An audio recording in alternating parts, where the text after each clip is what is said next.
se discute pas. Je pense que tous les Sénégalais en sont totalement informés et satisfaits.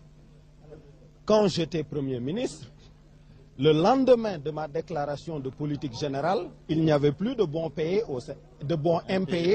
au Sénégal. Il n'y avait plus de bons impayés.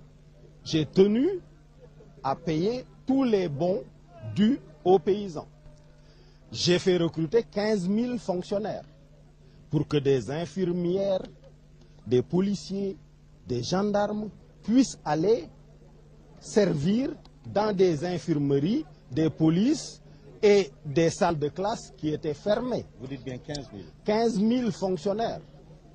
Ensuite, j'ai atteint un taux de croissance de 6%. Vous êtes à 2%. Personne n'a atteint ce niveau-là. Ensuite, la politique économique que j'ai conduite, et vous me permettrez là de rendre hommage à notre formidable administration des finances, qui compte des hauts fonctionnaires de classe mondiale, dont Sogué Diarisso de la Banque centrale, qui était mon conseiller économique à la primature. Vous me permettrez également de renouveler ma satisfaction à l'endroit de l'ancien ministre des Finances que j'avais présenté à Wade, Abdoulaye Diop, et qu'il a gardé pendant 12 ans. C'est l'ancien ministre des Finances. Et qui a été doublement primé par des organismes indépendants comme étant le meilleur ministre des Finances de l'Afrique. Emerging Markets, qui est le journal de référence des assemblées annuelles du Fonds monétaire et de la Banque mondiale, à Washington, l'a dit. L'autre magazine, Banker, qui est édité par le Financial Times de Londres, l'a dit. Avec l'aide précieuse de cette équipe, nous avons pu obtenir l'atteinte du point d'achèvement PPTE. Ça veut dire que tous les bailleurs de fonds ont été satisfaits que nous avons parachevé toutes les réformes économiques. Cela a eu pour conséquence l'annulation de la dette PPTE qui n'a été accordée qu'à 16 pays, dont 8 en Afrique, 4 en Asie, 4 en Amérique du Sud.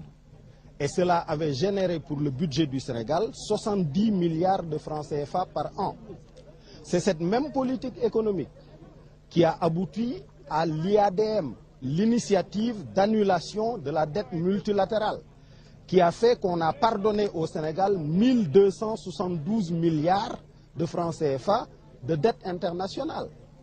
C'est cette même politique économique qui a conduit à l'instrument de soutien à la politique économique, l'ISPE, qui n'a été accordé qu'à 5 pays, dont le Sénégal, par le Fonds monétaire international. Et cela a eu pour conséquence de dire au Sénégal, qui ne voulait plus se contenter seulement des prêts que lui faisait le Fonds monétaire international et qui correspondait à une demi-journée de recettes fiscales annuelles, c'est-à-dire pas de quoi développer le pays. Le Fonds monétaire, nous avions choisi que le Fonds monétaire nous permette d'emprunter directement sur le marché financier mondial pour financer des secteurs porteurs de croissance. C'est ça qui a rendu possible le financement de l'électricité et le financement de l'autoroute à péage. Donc, de ce point de vue-là, plus les grappes de convergence, vous vous en souvenez, j'avais entamé le développement de pôles économiques au niveau du Sénégal, en dehors de Dakar. On a commencé par Thiès. Si on n'avait pas été freiné, aujourd'hui, 8 autres capitales régionales auraient été déjà équipées. Fatick, Diourbel, Matam, Dagana, Tamba. Voilà ce que nous avons réalisé. Sur le plan de l'éducation, les lycées pleuvaient sous notre gestion. Aujourd'hui, vous avez 30 000 bacheliers. Quand on est arrivé au pouvoir, en 2000, il n'y en avait que 9 000. Et ça, c'est le coup de main. Bien évidemment, bien évidemment. Et plus important que ça, quand j'étais là, il y avait de la discipline et de l'autorité dans la marche de l'État. Il n'y avait pas de désordre. Quand je donnais des instructions, ils s'empressaient de l'exécuter. Sinon, ça c'est important. Voilà.